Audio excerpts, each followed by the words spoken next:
Do you experience low back pain? Low back pain is the leading cause of disability worldwide, and the prevalence is rising. Here in New Zealand, chronic low back pain, which is low back pain that has lasted for longer than 3 months, is the biggest contributor to health loss. And the costs associated are over $325 million per year. In 70% of cases, the person doesn't have a diagnosis, as we don't actually know what the source of their low back pain is.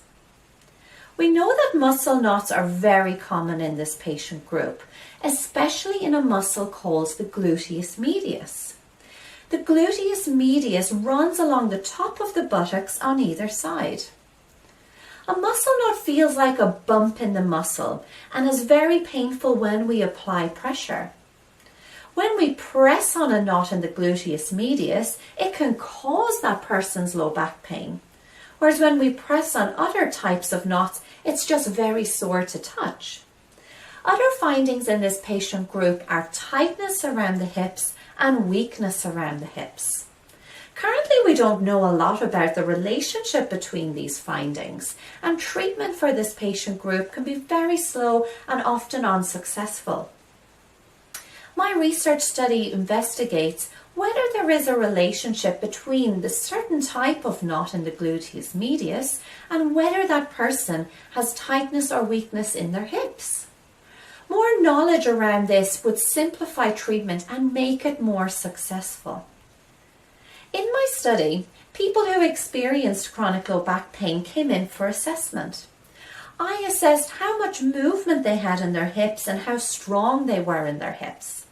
Then my co-researcher felt through their gluteus medius on either side to see what types of knots the person had.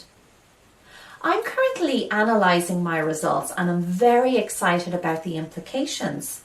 For example, if I find that a certain type of knot is related to that person having hip tightness or hip weakness, it would mean if we treat this type of knot, we would resolve those symptoms in that person. How simple that would be. I'm very excited about this as a physiotherapist, as it would mean my treatment of this patient group would be a lot more effective. This is also very exciting for people who experience chronic low back pain, because this patient group have high levels of pain, disability, economic loss, and also experience psychological effects because of their chronic low back pain. Thank you very much.